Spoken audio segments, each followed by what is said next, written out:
toute façon, ce n'est pas la première fois que je l'ai faite. Mais plus sérieusement, tournons-nous vers le Seigneur pour préparer nos cœurs devant sa parole. Prions. Ô Père, quelle joie de savoir qu'on est dans ta main et que nul ne peut nous ravir. Qu'on ne t'a pas cherché, mais c'est toi qui es venu nous trouver. Des ennemis, des enfants rebelles, méchants, des brebis égarées, et tu nous as pris, Seigneur, et tu nous as conquéris. Tu as conquéri nos cœurs endurcis. Tu les as lavés dans le sang, le précieux sang de ton Fils. Et ensuite, tu as fait de nous tes enfants. Tu nous as adoptés.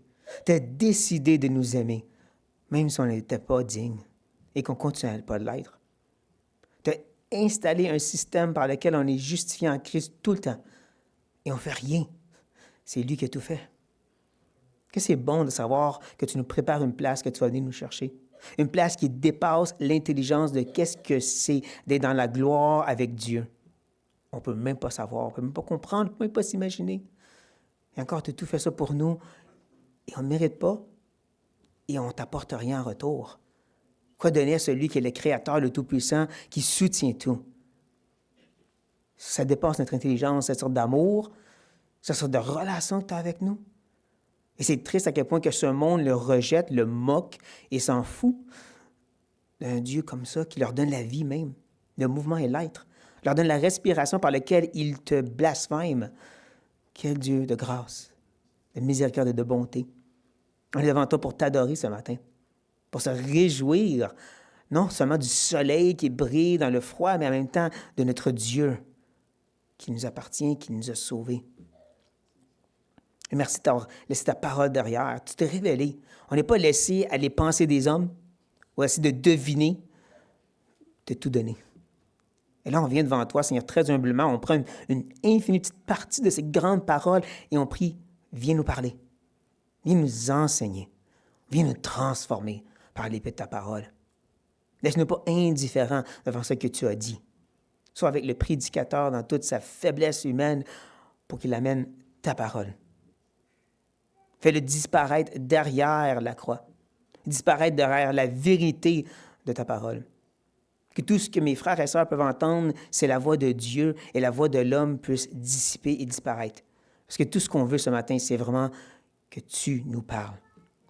Parle aux vies de mes frères et sœurs selon leurs circonstances, mais en même temps selon ta vérité intemporelle, inchangeable, qui est écrite bien avant eux autres, mais qui va parler à leur vie aujourd'hui, maintenant, selon leurs circonstances.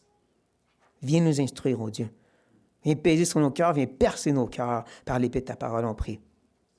On demande tout ceci au nom de Jésus-Christ. Amen.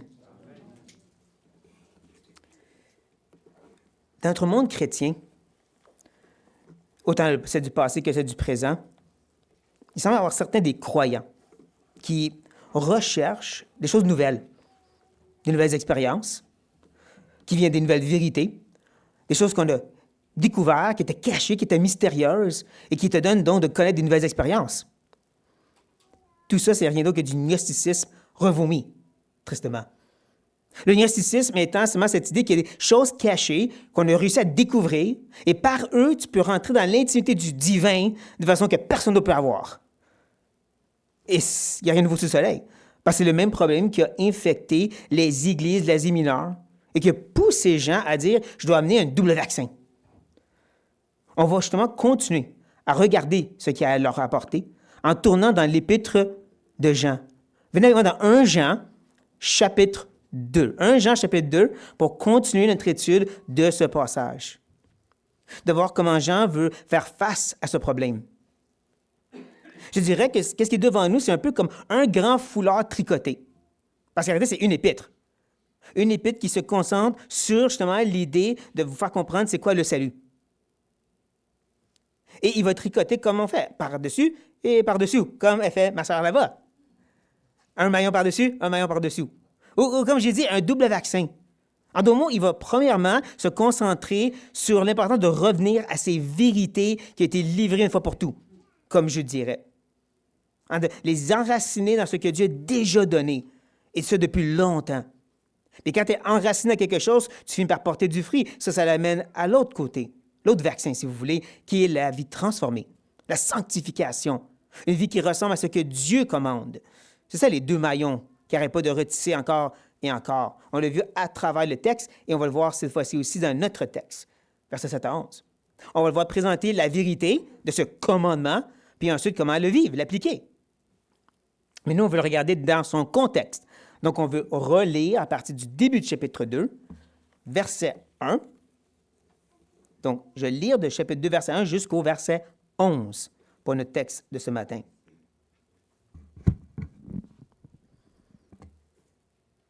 Mes petits enfants, je vous écris ces choses afin que vous ne péchiez point.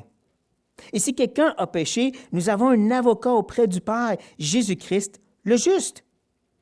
Il est lui-même une victime expiatoire pour nos péchés, non seulement pour les nôtres, mais aussi pour ceux du monde entier.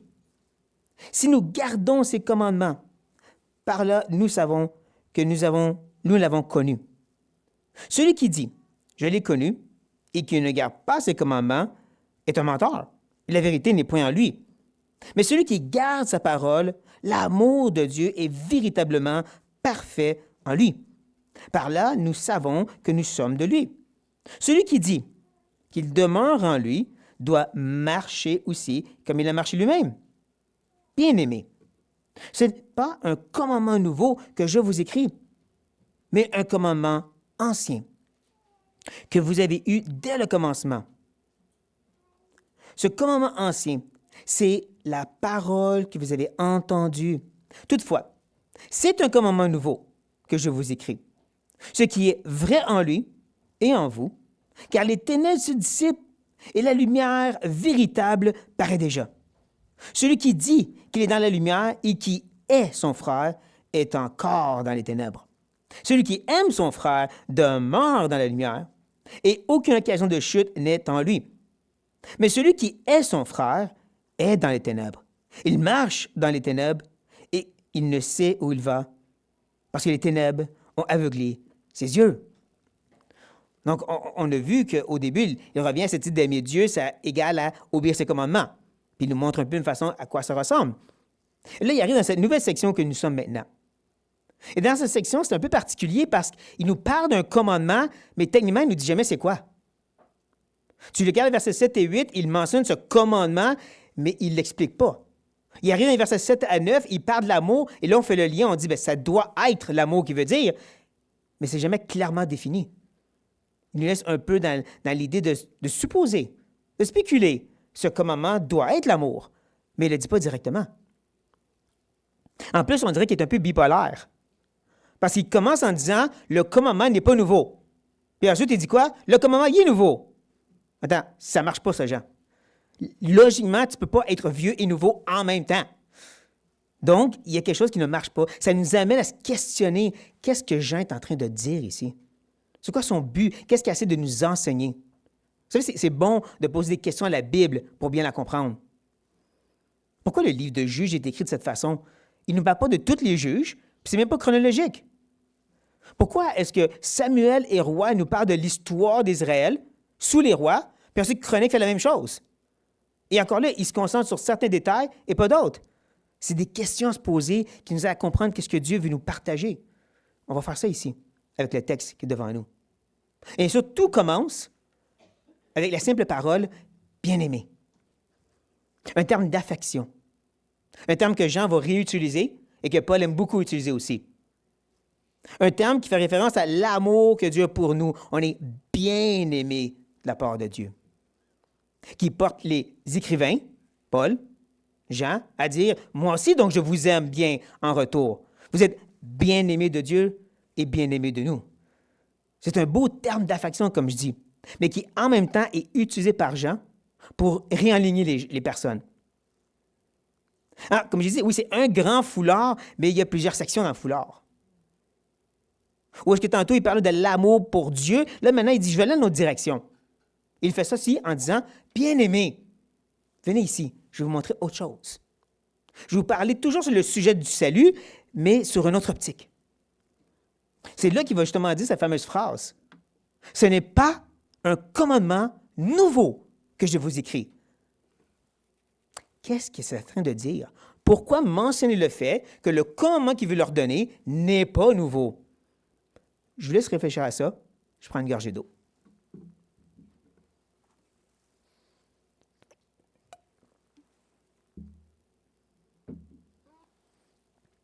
Permettez-moi de vous aider un petit peu. De vous rappeler, c'est quoi le problème dans ces églises présentement? Des gnostiques. Des hommes qui ont partagé des nouvelles vérités pour aller des nouvelles expériences vers un nouveau Dieu. Donc, qu'est-ce que Jean doit dire? C'est pas nouveau ce que j'ai pour vous. C'est pas quelque chose qui est extravagant et caché et mystérieux. C'est même, au contraire, quelque chose qui est ancien. C'est un message que je vous ai déjà partagé. Même c'est intéressant, cette notion, c'est un commandement qui est ancien. Il va même répéter cette phrase. Comme pour vraiment mettre l'accent sur le commandement que j'ai pour vous, l'instruction que je vous apporte, c'est ancien. Prenez note de ça. Parce qu'avant qu'il va parler de ceci, il va revenir à cette idée de communication. Il a dit, je vous écris un commandement nouveau. Hein. Je communique par l'écrit. Et là, il va revenir à cette idée, puis il va dire justement, vous l'avez eu, ce commandement qui est nouveau. Et ça nous laisse un peu sur la question, comment ils l'ont eu? Il ne va pas tout de suite répondre à ça. À la place, il va revenir à la charge sur cette idée du commandement qui est ancien et qui va dire même qu'ils ont eu dès le commencement. Ça, c'est intéressant comme phrase, hein? Ça fait penser à « Au commencement, Dieu créait les cieux et la terre », comment la Bible commence. Ou encore mieux, « Au commencement était la parole, et la parole était avec Dieu, et la parole était Dieu », comment les évangiles commencent. Hein, Jean recule encore plus loin que tous les autres évangiles, plus loin que la naissance de Jésus. Il recule au tout début, lui aussi. Par cette simple phrase, et cette idée du commandement ancien, il est en train de les ramener à ce qui a déjà été donné bien avant que l'Église existe, dans un sens. Bien avant que ces Églises-là existent, je vais dire. Et c'est pour ça qu'il l'explique en disant tout simplement, c'est la parole que vous avez entendue. Ça, c'est le moyen de communication. Vous l'avez entendu. Entendu quoi? La parole, qui est le commandement ancien, qui était dès le commencement. À ce point-ci, c'est rendu comme assez clair, même si subtil. Il fait référence à la parole, à la Bible. Se rappelant que dans ce temps-là, la Bible, pour les premiers chrétiens, c'était l'Ancien Testament. Oui, les écrits de Paul et de Pierre et de Jacques se promenaient un petit peu entre les églises. Jean est en train d'écrire l'épître là, donc c'est pas entre les églises tout de suite. Qui veut dire que ce qui était vraiment la parole de Dieu pour eux, c'était l'Ancien. Qui nous rappelle à quel point on ne doit jamais oublier tout ce qui est Nouveau Testament est bâti sur l'Ancien. Que tout ce qui on comprend des enseignements de Pierre et de Paul et ainsi de suite, ça a été enraciné à ce que Dieu a déjà dit par les prophètes, par les livres historiques. Que le Nouveau vient illuminer et nous aider à mieux saisir tout ce que Dieu avait déjà préparé par le fondement de l'Ancien. Et Jean est en train de les ramener vers ces choses-là. Mieux encore, on sait que le commandement, c'est l'amour. Et c'est ça ce qui nous rappelle à quel point que la loi mosaïque a comme noyau, comme cœur même, l'amour. Comme Jésus l'a dit, c'est quoi tous les commandements? Aime ton Dieu, aime ton voisin. Quand tu y penses, la loi mosaïque, en rapport avec le sujet de l'amour, avait une tournure négative. Je m'explique. Si tu aimes Dieu, tu ne vas pas briser le sabbat. Tu ne vas pas créer des idoles et tu ne vas pas blasphémer son nom. Il y a une tournure négative dans ça. Tu ne vas pas faire. Si tu aimes ton voisin, tu ne vas pas mentir contre lui, le voler, le tuer ou prendre sa femme. Tournure négative. En grande partie, la loi démontrait l'amour par ce que tu ne faisais pas à ton voisin. Il y avait certainement des aspects comme aide ton voisin, nourrir les pauvres, mais en grande partie, c'est si tu aimes ton voisin, fais-lui pas du mal. Ça, je pourrais dire, c'est vraiment à la base de l'ancienneté de ce qui était le commandement de l'amour. Prenez note de ça. Parce que maintenant, Jean va nous dire toutefois. Ça peut sembler un peu banal, mais quand tu penses à l'accent qu'il a mis, le poids qu'il a mis sur le fait que le commandement, il est ancien, il est dès le commencement, il est dans la loi mosaïque. Puis là, il dit, mais, de l'autre côté de la médaille, tu peux presque dire, pourquoi tu fais ça, Jean? Tu viens juste de mettre tout l'accent sur l'ancien, et là, tu vas nous dire qu'il y a quelque chose de mieux que l'ancien? C'est pas ça que les gnostiques font? Surtout qu'il va justement dire, c'est un commandement nouveau que je vous écris. Ça sonne un peu gnostique, ça, c'est nouveau. Qu'est-ce que Jean est en train de faire ici? Encore une bonne question à se poser. Et la réponse se trouve quand on se rappelle, Jean, c'est le même homme qui a écrit aussi l'Évangile de Jean. L'Évangile de Jean est différent des autres évangiles, ceux qu'on appelle synoptiques, les trois évangiles de Matthieu, Marc et Luc. Eux qui vont se concentrer sur plus ou moins les mêmes histoires, les mêmes enseignements et la même chronologie. Jean arrive, puis lui, c'est totalement différent. Comme j'ai dit, lui, il se concentre sur avant même la naissance de Jésus, ne parle pas de sa naissance, puis saute à la dernière semaine de sa vie. Et plus que ça, parce que Matthieu, Marc et Luc nous parlent qu'il y a un moment où est-ce que Jésus a mangé la Pâque avec ses disciples. Judas est quitté pour le trahir. Jésus avertit Pierre, « Toi aussi, tu vas me trahir. » Ensuite, ils chantent des cantiques, puis ils s'en vont dans le jardin de Gethsémane. Il y a le baiser de la mort, le baiser de Judas. Jean arrive, puis il dit, « Attends une seconde. » Pendant le repas, il s'est passé quelque chose d'extraordinaire. Un message, un discours dans la chambre haute. Et il passe plusieurs chapitres, 13, 14, 15, 16, et la prière dans Jean 17, pour nous parler de ce que les autres ne nous parlent pas. Tout ça, c'est important, parce que c'est dans ce discours que les autres ne nous donnent pas, mais que Jean nous donne, qu'on peut lire ceci. « Je vous donne un commandement nouveau. Aimez-vous les uns les autres. » Et là, tu veux dire, t'as une minute, Jésus, on sait déjà de s'aimer, c'est écrit dans la loi. Et il n'est pas fini. « Comme je vous ai aimé, vous aussi aimez-vous les uns les autres. À ceci, tous connaîtront que vous êtes mes disciples. Si vous avez de l'amour les uns pour les autres, comment encore? Comme je vous ai aimé. » C'est plus un amour négatif, là. Ne fais pas. C'est un amour qui est très positif. Ce Dieu fait homme qui est venu se donner pour des ennemis, être rejeté, maltraité, mourir pour leur péché, ça, c'est un mot très actif comparé à ce qui était négatif. Eh bien, il a mandaté des hommes pour ensuite nous parler de l'amour. Des hommes comme Paul et Pierre et l'auteur anonyme d'Hébreux, qui viennent ajouter à ce que Jésus dit sur l'amour. Donc, comment est-ce qu'il est nouveau, le commandement?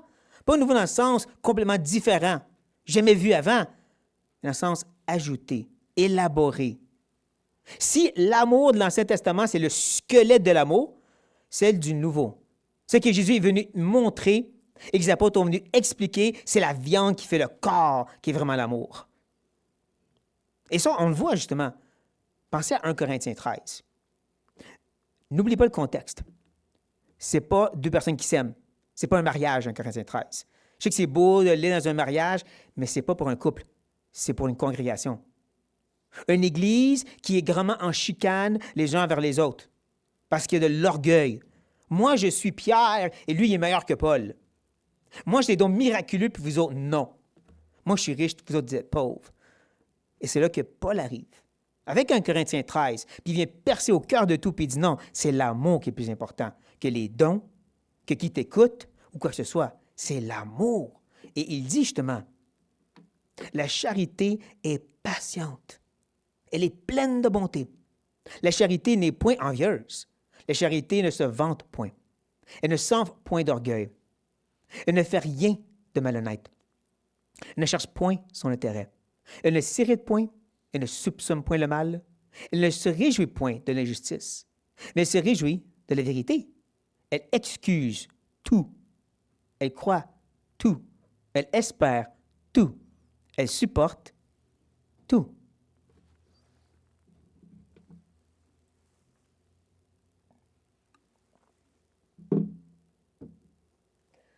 Le temps me manque de vraiment élaborer sur ce beau texte.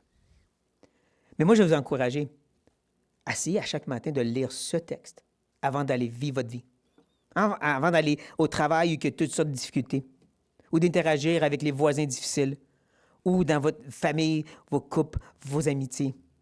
De se rappeler que ça, c'est l'amour. Parce qu'on est facile de l'oublier, que ça ressemble à ça, l'amour selon Christ. Et comme je dis, ce n'est pas le seul qui nous en parle.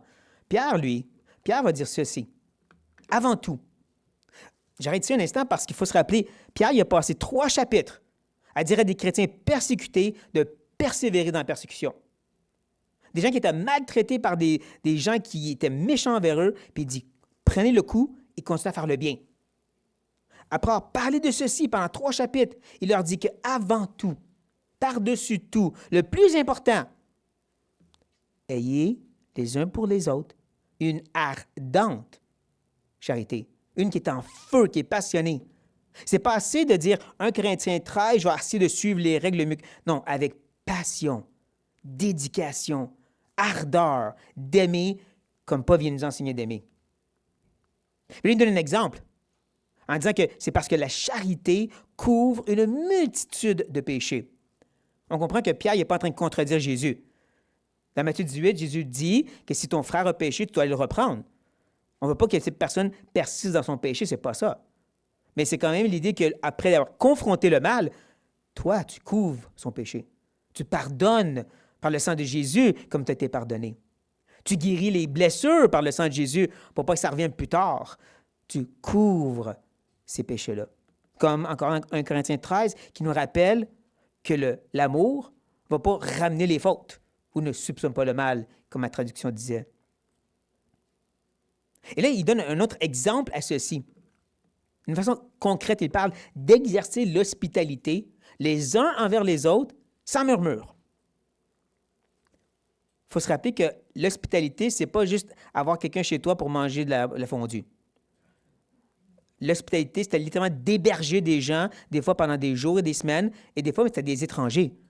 Parce que tel frère te dit « Ouais, c'est un chrétien, laisse-le rentrer chez toi. » Ça se peut qu'il y ait des frictions.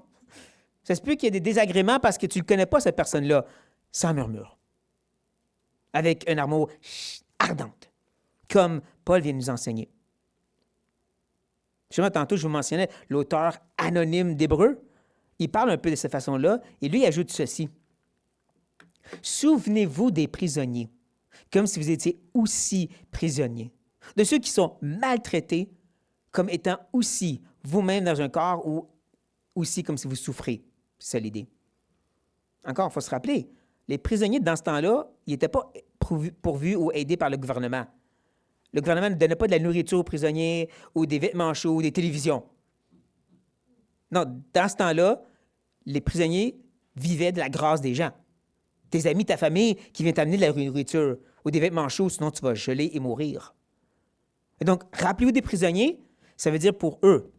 Les gens de cette église hébraïque qui avaient eu leur bien enlevé en passant. Ça dit ça dans le texte, plus tard, avant. De quand même prendre de ce qui leur restait puis d'aller aider ces prisonniers. C'est tout un sacrifice d'amour, ça. En plus du risque et péril, parce que si tu vas aider les prisonniers qui sont criminels parce qu'ils sont chrétiens, le gouvernement te regarde après. « Ah, tu veux aider des chrétiens, toi? Es-tu chrétien, toi aussi? » Oups, tu risques ta vie et ta famille. Mais plus qu'encore, ce monsieur prisonnier, il y a sûrement une famille qui ne sont pas prisonniers. Qui va s'occuper d'eux autres? Tu dois aussi t'occuper d'eux autres. C'est une bonne façon de se rappeler des prisonniers. Héberge cette famille au complet, toi qui n'as déjà pas grand-chose. Ça, c'est l'amour mis en action. Comme Paul l'a dit, c'est une qui se sacrifie, qui s'oublie, comme Christ a fait.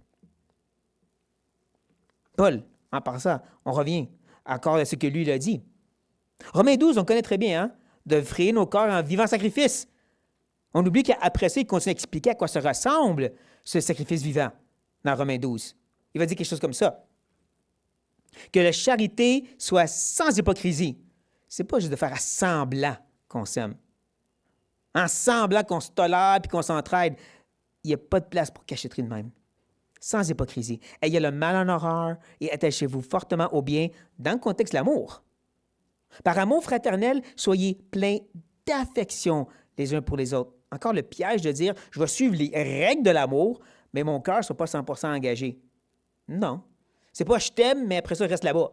C'est viens ici que je t'aime de proche, avec une grosse affection. Par honneur, usez de prévenance réciproque ou soyez rapide à honorer les autres. C'est ça l'idée. Soyez rapide à vouloir honorer ces gens dans l'amour. Et justement, ça me fait penser à ce que Paul a dit aux Philippiens.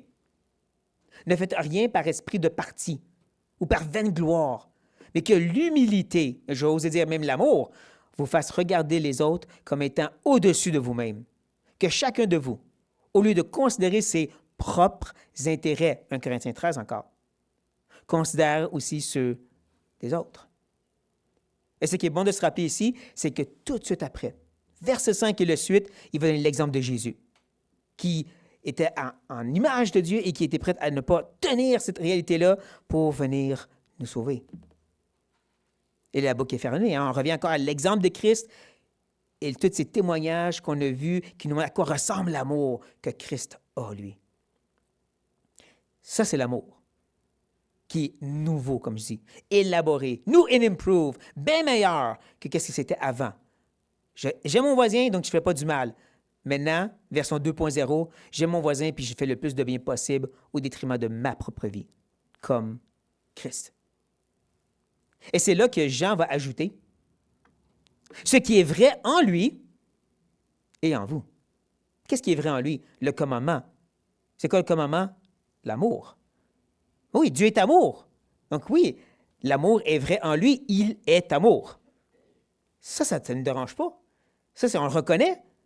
Oui, c'est vrai en lui, il est amour. C'est l'autre partie qui devrait nous frapper. Et en vous? Moi, je ne suis pas amour. Et je suis désolé, mais je suis sûr que personne ici pourrait dire « Moi, je suis amour ». Non. On a tous des petits problèmes ici qui font ça qu'on n'est pas amour comme Dieu est amour. Donc, comment il peut dire « En vous ». Surtout quand tu réalises que depuis le début, Jean fait un contraste. D'un côté, il va répéter encore et encore « Dieu est lumière ». Mais nous, on marche dans la lumière. On marche dans la lumière, pécheur imparfait, et le sang de Christ nous purifie. Mais Dieu, lui, reste lumière. Donc, il y a vraiment une distinction. Nous, c'est de vivre dans la lumière, lui est lumière. Mais là, il dit, attends une minute, pour l'amour, c'est vrai en lui, c'est vrai en vous. Wow! Ça frappe les lecteurs, ça devrait nous frapper aussi. Il est en train de changer son message. C'est plus juste quelque chose qui est extérieur, c'est quelque chose qui est intérieur. Et c'est là qu'on se pose la question, comment est-ce que c'est possible? Je vous laisse languir un petit peu. Prends une gorgée d'eau.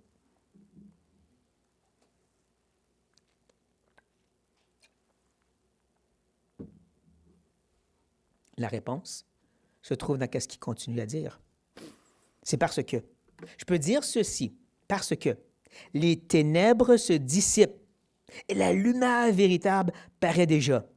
C'est beau, c'est poétique. Ça veut dire quoi? Ça parle de la nouvelle naissance. Cette lumière qui vient briller en nous et créer en nous un nouveau cœur.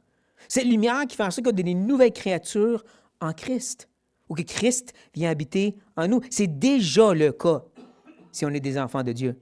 C'est déjà commencé, on est déjà des nouvelles créatures. On a déjà cette lumière qui paraît. Le crépuscule du soleil du matin vient juste de commencer à briller en nous. C'est un cas si tu es né de nouveau. Et justement, cette idée que les ténèbres se dissipent, disparaît progressivement. Le vieil homme meurt de plus en plus. C'est ça que j'ai en train de dire de façon poétique. Pourquoi je peux dire que l'amour est vrai en vous?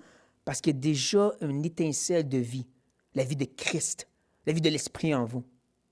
Et le vieil homme est tranquillement en train de mourir, c'est qui est égoïste, qui est méchant. C'est pour ça que je peux dire que oui, c'est vrai en vous. L'Esprit, qui porte son fruit, qui inclut l'amour, est déjà en train de se manifester en vous, de plus en plus. Parce que c'est ça la vérité. C'est ça l'Évangile, c'est ça le message de Dieu. Et ne manquez pas, comment il dit, c'est la lumière qui est véritable. C'est en contraste à ce monsieur gnostique qui promettait une lumière, qui promettait une sorte de relation avec Dieu, qui promettait une sorte de moralité quelconque. Jean dit non, moi ce que je vous parle, c'est ce qui est véritable, ce qui est de Dieu, qui est véritable lumière et véritable amour, pas ce qu'eux vous partagent. Parce que c'est cette note qui va maintenant s'enligner une fois de plus pour s'attaquer subtilement à ces faux enseignants. Il va dire cette fameuse phrase. Celui qui dit. On l'a vu depuis le début, ça. Encore et encore. Des gens qui disent, qui professent. Je suis en relation avec le Dieu de lumière, mais je vis dans les ténèbres. Moi, je ne pêche plus. Tu te mens à toi-même. Ces gens qui professent quelque chose, leurs babines se font aller, mais leurs bottines ne suivent pas. Justement, comme il va dire, celui qui dit qu'il est dans la lumière. Ah, j'ai été illuminé, moi. Moi, je marche d'une façon sainte et extraordinaire que personne d'autre connaît. Et qui haït son frère. Oh! Ça vient vraiment ébranler toute formes de religion qui vont dire qu'il y a une certaine moralité, une certaine façon de penser et agir qui est meilleure que les autres, mais qui manque cet aspect très important qui est l'amour comme Christ a aimé. L'amour comme Dieu le commande. Et que Jean va donc dire très durement, ces personnes-là sont encore dans les ténèbres. Depuis le début, Jean, subtilement, pas subtilement, essaie de faire questionner et faire douter ces gens-là, est-ce qu'ils sont vraiment sauvés? Parce que la vérité n'est pas en eux. Ça sonne comme l'esprit, ça. Présentement, là, il va dire, ils sont tellement encore dans les ténèbres de la mort, ténèbres d'être toujours morts dans leur péché. Ils se disent illuminés. Ils se disent en relation avec le Dieu saint, mais ils n'aiment pas comme lui. Ils ont questionné s'ils sont vraiment sauvés. Dans notre monde moderne, nous avons certaines branches de christianisme où est-ce que les gens pensent avoir trouvé des nouvelles vérités, qu'ils avaient toutes sortes d'expériences extraordinaires. Ils ont redécouvert des choses dans la Bible que personne d'autre avait vues avant. Et ils viennent être très irrités, fâchés, même colériques contre n'importe qui expose leurs erreurs, qui dit « Faites attention à ces gens-là. Tu ne devrais pas aller là écouter ça. » Il vient avoir beaucoup de haine envers ces frères et sœurs-là. Je pense que vous savez, je parle ici du monde charismatique, qui tristement aiment s'emporter dans toutes sortes d'idées, mais qui ont beaucoup de haine et de frustration contre n'importe qui ose questionner ce qu'eux présentent. Ils sont peut-être encore dans les ténèbres. Mais ici, je me permets de regarder l'autre côté de la médaille. Parce que oui, Jean parle probablement de ceux qui ont quitté, ceux qui ont suivi les faux enseignants et qui sont pensés meilleurs que ces chrétiens-là, qui se sont dit, nous, on suit quelque chose de grandement supérieur. Ils sont venus avoir de la haine et du dégoût pour ceux qui ont resté dans les idées de Jean et qu'est-ce que lui enseigne. Mais il y a aussi la possibilité, Jean écrit à ceux qui ont resté. Ces gens qui se disent dans la lumière et qui peuvent aussi avoir de l'irritation, de la colère, de la frustration contre ceux qui ont quitté. Ça, c'est un danger aussi. C'est un danger, justement, de tomber dans ce piège d'être dans la lumière, de se croire dans la lumière et de se laisser emporter dans cette irritation, frustration contre ceux qui sont différents de nous, qui ne pensent pas comme nous. Ceux qui ont ce cœur-là, à se questionner si ce n'est pas les ténèbres qui ont pris le dessus. On n'était pas à entendre ça, mais quand tu réalises que Jean écrit à ceux qui ont resté, ça devrait nous faire réfléchir un peu. Mais là, c'est ici qu'il va se tourner de l'autre côté. Il va regarder justement l'autre possibilité. Et ça, c'est ceux qui aiment. J'aime ce contraste que Jean n'arrête pas de faire depuis le début.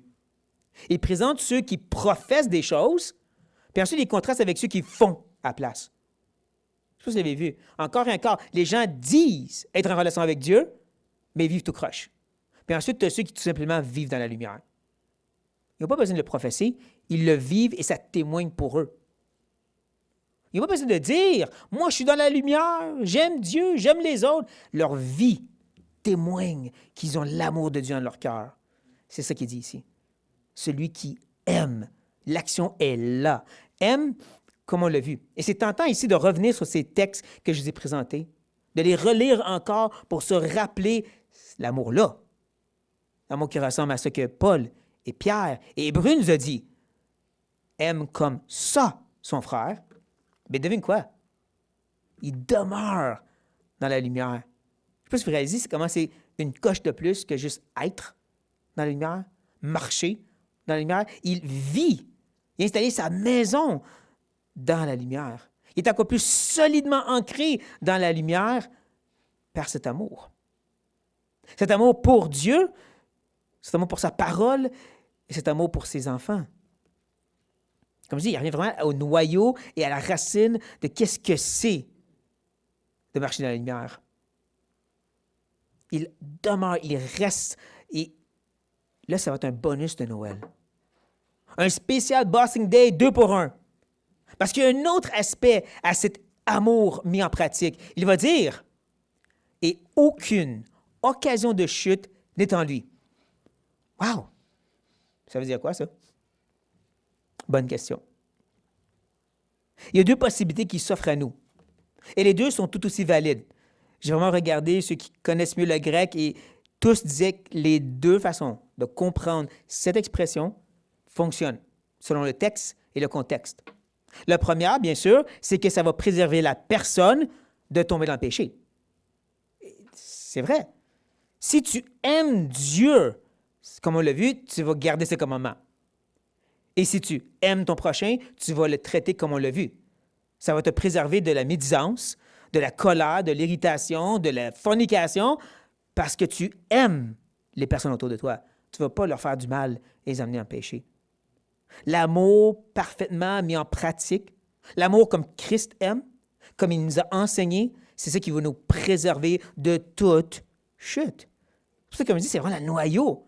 Bien sûr, un amour pas juste, oui, j'aime Dieu, comme on l'a vu, comme la parole nous montre, comme Dieu lui-même nous montre à quoi ressemble cet amour. Ce n'est pas un texte sur comment aimer Dieu, mais on pourrait parler de Colossiens, Philippiens, Éphésiens, Romains, qui nous dit que quand tu aimes Dieu, tu mets à mort les œuvres de la chair et tu révèles les caractéristiques de Christ. Il y a des longues listes de ce que ça ressemble. Et nous, on s'est concentré sur l'amour de prochain, parce que c'est ça que Jean est en train de parler ici. Mais ces sortes d'amour-là vont nous préserver de tomber dans le péché contre eux. L'autre possibilité, c'est qu'on ne va pas les amener, eux, dans le péché, ou être une occasion de chute pour eux. C'est là que Paul encore vient nous aider. En Romains 14, il va dire, « Ne nous jugeons donc plus les uns les autres, mais pensez plutôt à ne rien faire qui soit pour votre frère une pierre d'achoppement et une occasion de chute. Je sais, et je suis persuadé par le Seigneur Jésus-Christ, que rien n'est impur en soi, et aucune chose n'est impure que pour celui qui le croit impur. Mais si, pour un aliment, pour une liberté, pour une boisson, quelqu'un que ce soit, pour une chose que tu as le droit de toucher, si, pour ces choses-là, ton frère est attristé, tu ne marches plus comment? Selon l'amour. Ne cause pas, par ton aliment, la perte de celui pour lequel Christ est mort. Ça, c'est ce que l'amour fait. Elle nous garde dans nos libertés de ne pas vouloir une nuisance pour les frères et sœurs aussi. Justement, il va continuer en disant, par un aliment, ne détruis pas l'œuvre de Dieu. À la vérité, toutes choses sont pures. Paul est d'accord, il y a une liberté en Christ, mais les mal à l'homme, quand il mange, de devenir une pierre d'achoppement. Et à la fin de notre section de tantôt, les versets 13 à 15, il y avait une certaine application, puis il va dire, ainsi donc, je l'applique, mes vérités. Recherchons ce qui contribue à la paix et à l'éducation mutuelle. Encore, l'amour s'oublie soi-même, ben l'autre en premier, puis dit, j'oublie mes libertés. Ce que je veux, c'est aider mes frères et sœurs à grandir dans la foi. J'oublie ce que j'ai le droit de faire, de consommer, comment j'ai le droit de me divertir. J'oublie ça, puis je me concentre sur ce qui est bon pour eux. Comment je vais les aider à grandir dans leur foi. Dans ce sens-là aussi, on peut penser que l'amour va nous garder d'être une pierre d'achoppement pour eux. Donc, autant ça te garde de péché que ça te retient aussi pour ne pas amener les autres en péché. Ça, c'est l'amour, comme on l'a vu, comme Dieu le présente, comme Dieu est. Et c'est ici que Jean va maintenant, encore une fois, contrebalancer de l'autre côté. Puis il va nous dire, mais celui qui est son frère est dans la ténèbre. Son existence est encore ténèbre. Et c'est ici qu'on doit se poser la question, quand il dit haine, Jean, est-ce qu'il est imagé comme Jésus ou il est littéral? Il veut dire, c'est seulement quand tu es fâché, là, c'est pas correct. Ou est-ce que c'est comme Jésus? Quand il a dit qu'il faut haïr nos parents pour être un disciple, il a-tu dit littéralement qu'il faut haïr nos parents? Ou c'est une image pour nous montrer à quel point qu'on doit l'aimer lui par-dessus tout? Je crois que c'est une image, et je pense la même chose ici. Jean qui n'arrête pas de nous mentionner ce nouveau commandement. Ce nouveau commandement comme Christ aime. Ce nouveau commandement comme on l'a vu qu'on est supposé d'aimer. Si ce n'est pas ça, il ne reste que de la haine. Tu peux dire, non, mais je n'ai pas de la haine envers mon frère. Mais est-ce que tu aimes comme Dieu te commande d'aimer? Oh! Peut-être que c'est extrême, mais je crois vraiment que Jean est en train de présenter ici plus que juste un terme spécifique, mais vraiment une image pour nous faire réfléchir. Quelle sorte d'amour que tu as vraiment? C'est-tu selon le commandement de Dieu? Parce que sinon, questionne-toi. Tu peux être encore dans les ténèbres Et pire, tu marches dans les ténèbres. Ici, on peut voir à quel point que c'est une répétition de ce même synonyme. Le frère est dans les ténèbres, puis même il marche dans les ténèbres. C'est là qu'il demeure. C'est là son existence. Et c'est ici encore qu'on voit à quel point ça va continuer à déborder maintenant négativement. C'est plus un bonus de Noël. Ça va très mal ici, parce qu'il va dire, il ne sait où il va. Il s'imagine suivre le Seigneur. Il s'imagine qu'il suit l'Esprit, puis qu'il vit fidèlement la parole, mais il n'est pas dans le bon chemin. Mais que, ultimement, ce qu'il est, c'est que les ténèbres l'ont aveuglé. C'est triste à quel point, justement, qu'on peut se convaincre de beaucoup de choses. Il y a de ses frères et sœurs, justement, tellement convaincus qui ont compris des vérités au détriment de dire on doit se séparer de tout ce qui est Église.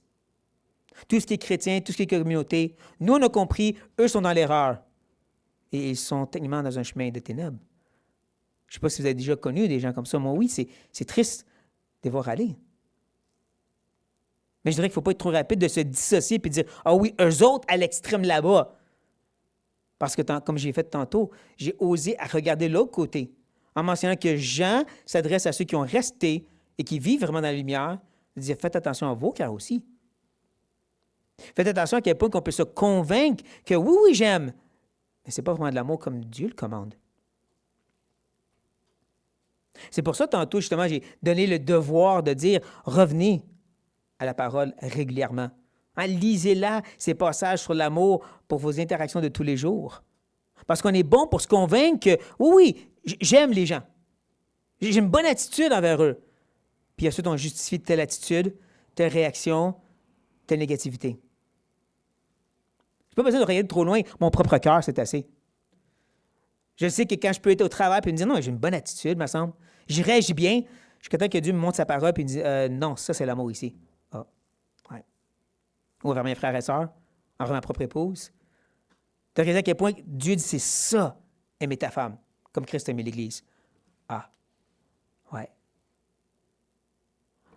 Ça peut devenir très subjectif de marcher dans la lumière, où est-ce qu'on prend certains des standards chrétiens, certains des commandements de la Bible, puis on dit, ben, je marche dans la lumière.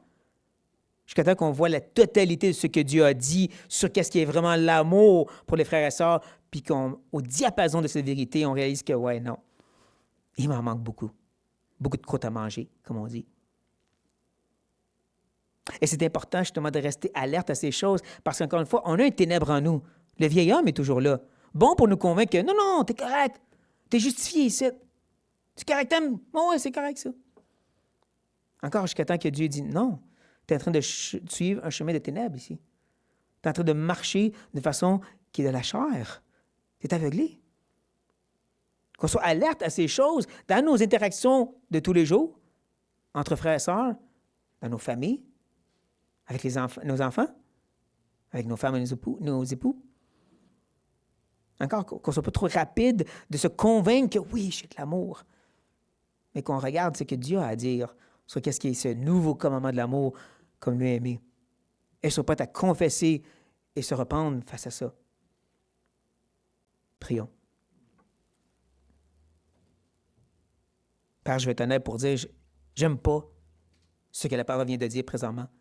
Je trouve lourd, je trouve dérangeant, je ne pense pas que je suis le seul qui entend ces choses. Et en même temps, oh Dieu, tu es parfait amour. Et tu nous appelles à t'imiter et à refléter ta gloire, ton amour à ce monde. Attendris nos cœurs devant ta vérité, on prie. Attendris nos cœurs devant qui tu es et comment tu aimes pour aimer nos frères et sœurs, pour aimer les gens autour de nous, nos ennemis, comme tu as dit, des bénis, comme tu as béni des ennemis comme nous. Ô Père, viens parler à chacun de nos cœurs cette semaine, dans nos couples, dans nos familles, dans nos vies, dans nos interactions. Viens parler à nos cœurs selon ta parole, sur qu'est-ce qui est vraiment d'aimer et de ne pas se laisser influencer par cette chair, par cette ténèbre qui nous dit c'est correct. C'est pas si pire. Au moins, tu n'es pas trop fâché. Ô Éternel, amène-nous cette place d'humilité devant toi pour aimer comme toi tu as aimé. On prie. Au nom de Christ. Amen.